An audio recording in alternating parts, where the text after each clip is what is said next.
والدین کے لیے بخشش کی دعائیں. رب اغفر لی ولوالدی ولمن دخل بیتی مؤمنا وللمؤمنین والمؤمنات ولا تزد الظالمین الا تبارا. نوح علیہ السلام نے دعا کی، اے میرے رب مجھے اور میرے والدین کو بخش دے، اور اسے بھی جو ایمان لا کر میرے گھر میں داخل ہو، اور مومن مردوں اور مومن عورتوں کو بھی، اور تو ظالموں کو ہلاکت ہی میں زیادہ کر. یہ نوح علیہ السلام کی دعاؤں میں سے ایک دعا ہے. اس کے علاوہ بھی انہوں نے دعائیں مانگی. نوح علیہ السلام نے 950 سال اپنی قوم کو اللہ سبحانہ وتعالیٰ کی طرف بلایا، لیکن بہت کم لوگ ایمان لائے. چنانچہ انہوں نے یہ دعا کی کہ یا اللہ مجھے بخش دے، میرے والدین کو بخش دے، اور جو بھی ایمان لا کر میرے گھر میں داخل ہو، اور مومن مرد اور مومن عورتیں، ان سب کو بخش دے. یعنی سب کی بخشش کی دعا مانگی اور پھر ظالموں کے لیے ہلاکت مانگی. تو اللہ سبحانہ وتعالیٰ نے ان کی دعا قبول کر لی. جو اہل ایمان ان کے ساتھ کشتی میں سوار ہوئے وہ بچ گئے اور باقی لوگ ہلاک ہو گئے. اس سے بھی پتہ چلتا ہے کہ انہوں نے اپنے والدین کے لیے بخشش کی دعا کی، کیونکہ ان کے والدین مومن تھے. کیونکہ اگر والدین ایمان لانے والے نہ ہوتے تو ان کے لیے دعا نہ کرتے.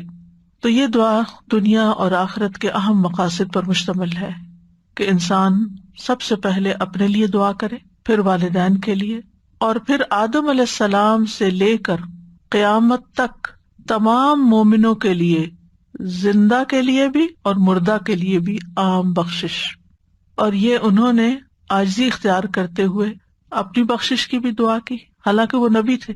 اور تمام انبیاء ایسے ہی ہوتے ہیں کہ وہ کتنے بھی نیک ہوتے ہیں یا ان کو کتنی بھی مراعات اللہ تعالیٰ کی طرف سے حاصل ہوتی ہے، ان کا مقام اور درجہ بلند ہوتا ہے، لیکن وہ ہمیشہ اللہ سبحانہ وتعالیٰ کی مغفرت اور رحمت کے طلبگار ہوتے ہیں اور اپنے آپ کو بحیثیت بندے کے پیش کرتے ہیں. ان کے اندر کسی قسم کا غرور اور تکبر نہیں ہوتا، حالانکہ وہ تمام انسانوں سے زیادہ نیک ہوتے ہیں، معصوم ہوتے ہیں، گناہوں سے پاک ہوتے ہیں. پھر بھی وہ اپنے لیے بخشش کی دعا کرتے ہیں. کیوں؟ کیونکہ وہ سمجھتے ہیں کہ اللہ سبحانہ وتعالیٰ کا حق ادا نہیں ہو سکتا. اور پیغمبروں کی ان دعاؤں میں ہمارے لیے بھی تعلیم ہے، ہمارے لیے بھی سیکھنے کی بہت سی باتیں ہیں. نوح علیہ السلام نے اپنے بعد سب سے پہلے اپنے والدین کے لیے کیوں دعا کی؟ کیونکہ انسانوں میں سے سب سے بڑا حق ہم پر ہمارے والدین کا ہی ہے. اور پھر اس کے بعد ان لوگوں کے لیے جو ایمان کی حالت میں ان کے گھر میں داخل ہوں. گھر میں کون آتا ہے؟ جو رشتہ دار ہوتے ہیں یا دوست احباب ہوتے ہیں. اور پھر تمام مومن مردوں اور عورتوں کا بھی نام الگ لیا، وَلِلْمُؤْمِنِينَ وَالْمُؤْمِنَاتِ. یعنی ترتیب آپ دیکھیے، اور اس ترتیب میں بھی سیکھنے کی چیز ہے کہ دعا کیسے مانگتے ہیں. جب بھی آپ دعا کریں پہلے اپنے لیے، پھر والدین کے لیے، پھر رشتہ داروں کے لیے، اور پھر عمومی طور پر سارے ایمان والوں کے لیے، آدم علیہ السلام کے زمانے سے لے کر قیامت تک کے مومنوں کے لیے. وَلِلْمُؤْمِنِينَ وَالْمُؤْمِنَاتِ، عمومی طور پر سب اہل ایمان اس میں داخل ہو جاتے ہیں. اور پھر آپ دیکھیے کہ اس سے یہ بھی پتہ چلتا ہے کہ رشتہ داروں کے علاوہ ان لوگوں کا بھی ہم پر حق ہوتا ہے جو ہمارے ساتھ کسی طرح کے تعلق میں ہوتے ہیں، جو ہمارے دوست احباب ہوتے ہیں، ان کو بھی دعاؤں میں یاد رکھنا چاہیے. یعنی جو میرے گھر میں داخل ہوا کا ایک معنی علماء نے یہ کیا کہ جو میری مسجد میں آیا، یعنی انبیاء علیہ السلام جہاں تعلیم و تدریس کا کام کرتے ہیں، جو بھی وہاں آتے ہیں ان کی بھی بخشش.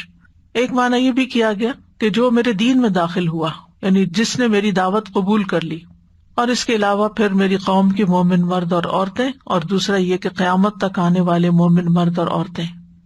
اور پھر ولا تزد الظالمین، اور ظالموں سے مراد یہاں کافر ہیں، انکار کرنے والے. اللہ تبارا یعنی اللہ ہلاکا، کہ ان کو ہلاکت میں ہی بڑھا دینا، ان کا بس اب نقصان ہی نقصان ہو. تو اس دعا سے ہمیں یہ پتہ چلتا ہے کہ استغفار کرنا سب پر لازم ہے، چاہے پیغمبر ہیں یا ان کے علاوہ باقی نیک لوگ ہیں، سبھی کو استغفار کرنی چاہیے، کیونکہ انبیاء اپنے لیے بخشش کی دعا کرتے رہتے ہیں. اور انسان کو ہمیشہ اللہ تعالیٰ سے معافی مانگتے رہنا چاہیے. اور پھر یہ بھی ہے کہ خاص طور پر والدین کے لیے دعا کرنا بڑا ضروری ہے. رسول اللہ صلی اللہ علیہ وسلم نے فرمایا، اللہ عز و جل جنت میں ایک نیک آدمی کے درجات کو بلند کرتا ہے تو وہ پوچھتا ہے کہ اے میرے رب، میرے یہ درجات کہاں سے آئے؟ اللہ تعالیٰ فرماتا ہے تیرے حق میں تیری اولاد کے استغفار کی برکت سے، یعنی تیرے بچے تیرے لیے استغفار کر رہے تھے. اور پھر سارے مومن مردوں اور عورتوں کے لیے ہم سب کو لازم ہے کہ دعا کریں، اور اس سے سب کا ایک طرح سے حق ادا ہوتا ہے.